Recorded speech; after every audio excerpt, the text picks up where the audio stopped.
नमस्कार, मैं Kesaram, assistant professor राजनीति विज्ञान, राजकीय महाविद्यालय बाड़मेर।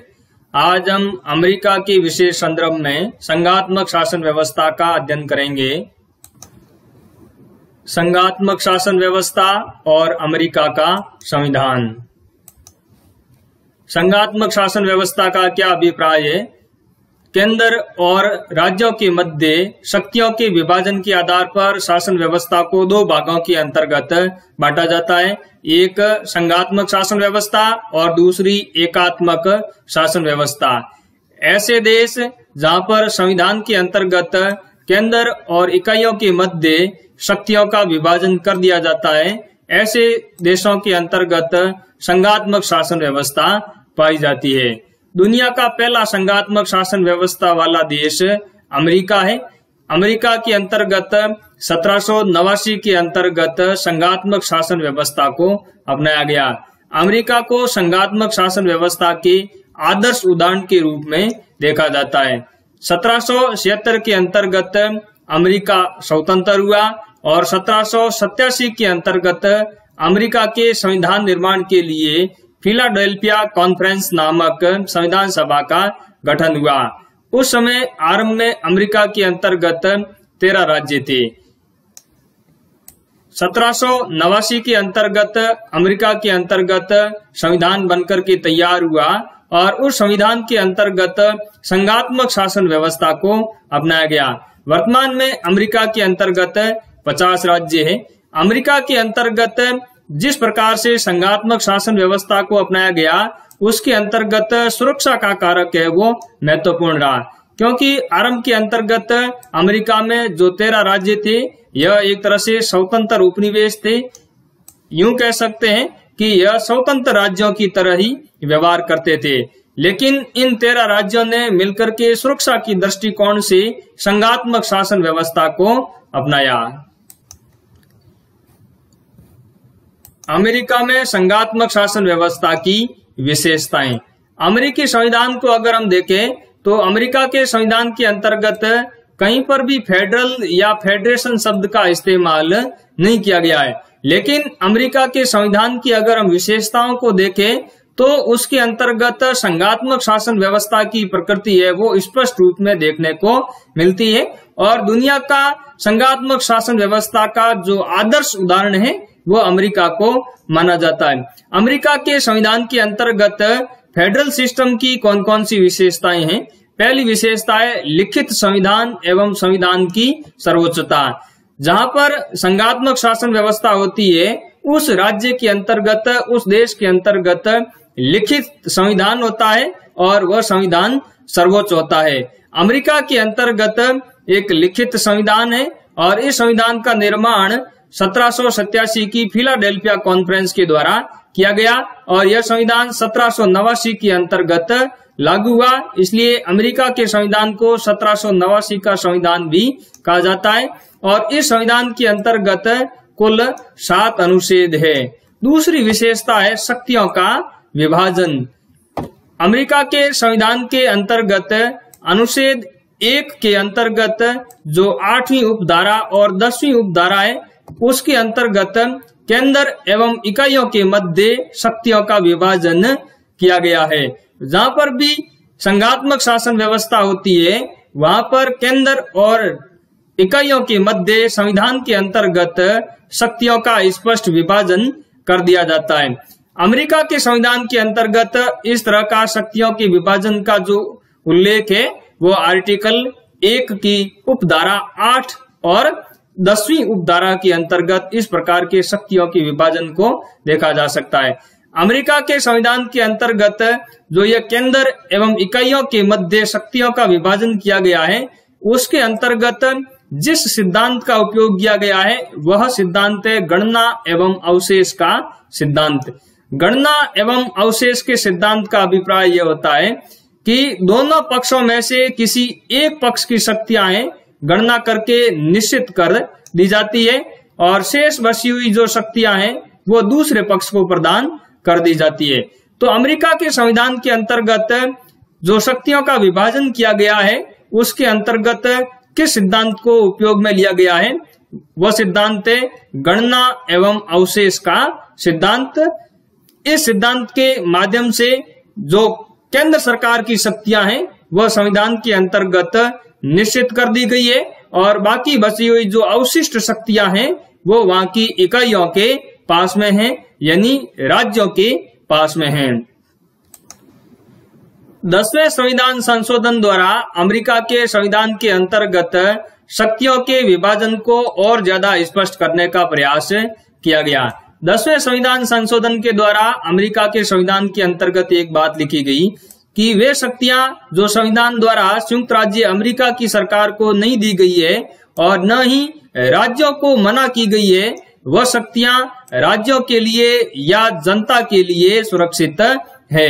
यानी कहने का अभिप्राय यह है कि वे शक्तियां जो संविधान के द्वारा अमेरिका की सरकार को नहीं दी गई है, यानी संयुक्त राज्य अमेरिका की जो केंद्र की सरकार है उसको नहीं दी गई है और न ही राज्यों की शक्तियों पर प्रतिबंधित लगाया गया है, यानी उन शक्तियों से राज्यों को मनाही नहीं की गई है। वे सभी शक्तियां किसके अंतर्गत निहित होगी? वे सभी शक्तियां राज्यों के लिए सुरक्षित होगी, वे सभी शक्तियां जनता के लिए सुरक्षित होगी। यानी केंद्र की जो शक्तियां हैं वो संविधान के अंतर्गत निश्चित कर दी गई है और बाकी बची हुई जो अवशिष्ट शक्तियां हैं वो किसके पास में है? वो अमेरिका के अंतर्गत इकाइयों के पास में है, यानी राज्यों के पास में है। अमेरिका के संविधान के अंतर्गत शक्तियों के जो विभाजन किया गया है उसका वर्गीकरण है वो हम इस प्रकार से समझ सकते हैं। केंद्र सरकार की शक्तियां, अमेरिका के संविधान के अंतर्गत केवल केंद्र सरकार की शक्तियां हैं वो निर्धारित की गई है।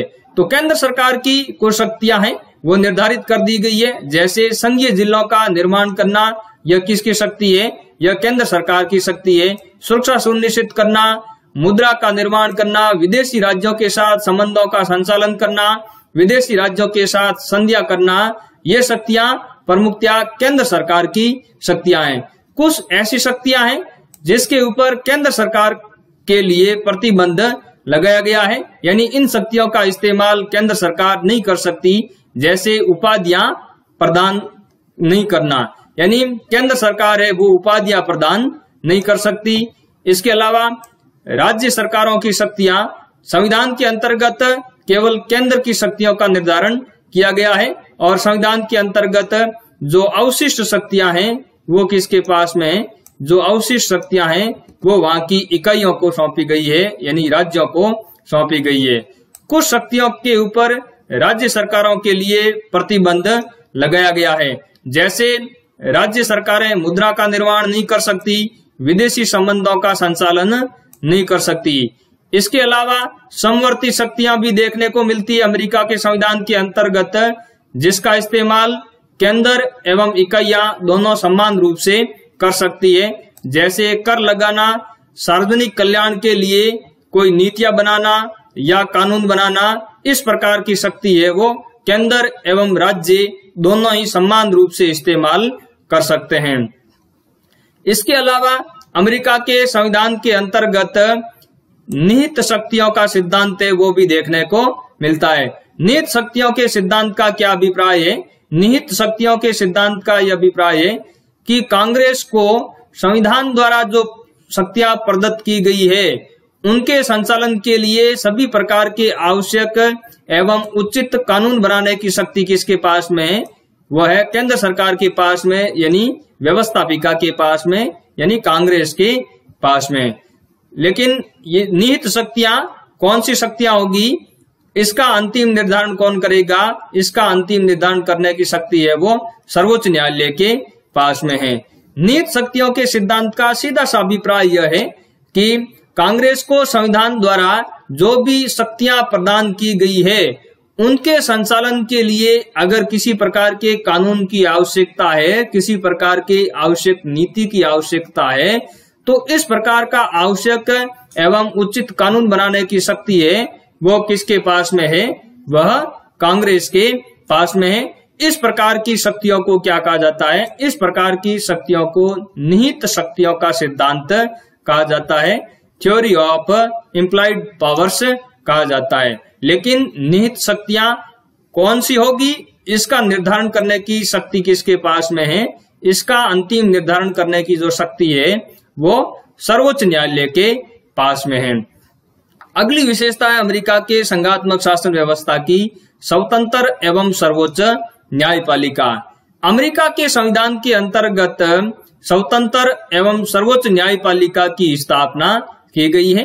संविधान की व्याख्या करने का जो शक्ति है, अधिकार है, वो किसके पास में है? वह है अमेरिका के सर्वोच्च न्यायालय के पास में।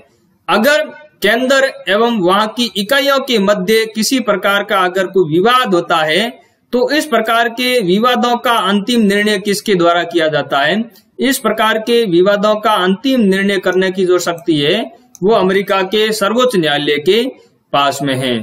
इसके अलावा अमेरिका के सर्वोच्च न्यायालय के पास में न्यायिक पुनरावलोकन की भी शक्ति है। न्यायिक पुनरावलोकन की शक्ति के माध्यम से सर्वोच्च न्यायालय अमेरिका के संविधान की रक्षा करता है। यानी व्यवस्थापिका या कार्यपालिका कोई ऐसा कानून बनाती है या ऐसा कोई नियम बनाती है जो वहां के संविधान के प्रतिकूल है, तो अमेरिका का सर्वोच्च न्यायालय अपनी न्यायिक पुनरावलोकन की शक्ति का इस्तेमाल करके उस कानून को, उस नियम को संविधान के प्रतिकूल घोषित कर सकता है, यानी असंवैधानिक घोषित कर सकता है, और उस कानून को, उस नियम को असंवैधानिक घोषित कर उस कानून को रद्द कर सकता है। तो इस प्रकार की न्यायिक पुनरावलोकन की जो शक्ति है वो सर्वोच्च न्यायालय के पास में है।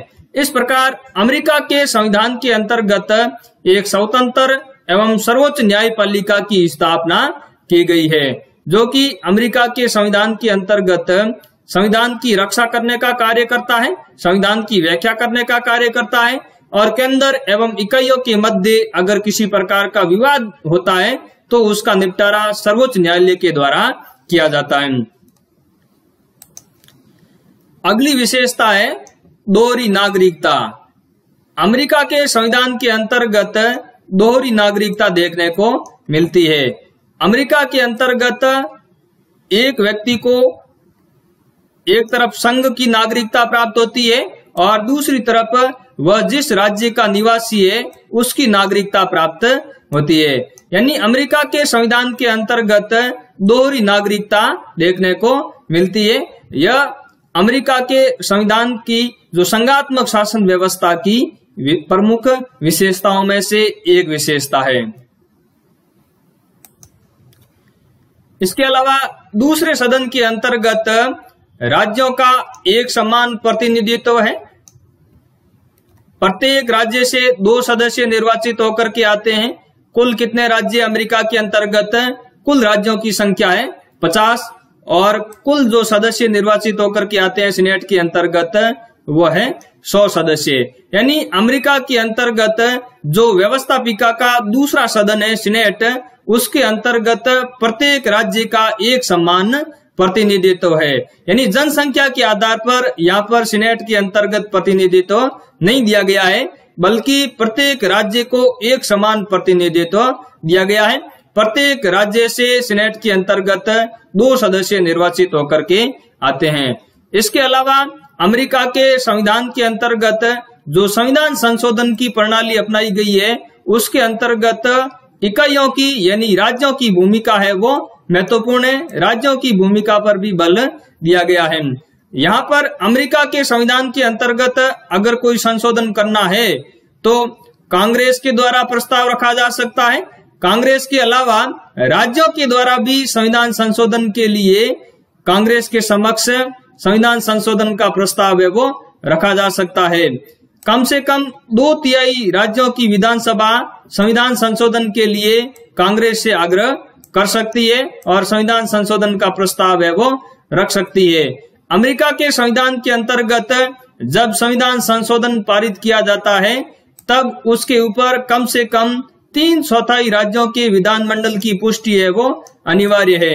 जब तक 3/4 राज्यों के विधानमंडल है वो संविधान संशोधन का पुष्टि नहीं कर देते, उसका समर्थन नहीं कर देते, तब तक अमेरिका के संविधान के अंतर्गत किसी प्रकार का कोई संविधान संशोधन नहीं किया जा सकता। तो कहने का मतलब क्या है? कहने का मतलब यह है कि अमेरिका के संविधान के अंतर्गत संशोधन करने के लिए राज्यों की भूमिका है, वह महत्वपूर्ण भूमिका है। इस प्रकार अमेरिका के अंतर्गत जो संविधान संशोधन की प्रणाली अपनाई गई है वह कठोर संविधान संशोधन के अंतर्गत आती है। और इसका हम उदाहरण ये देख सकते हैं कि अब तक अमेरिका के अंतर्गत मात्र 27 संविधान संशोधन ही हो पाए हैं।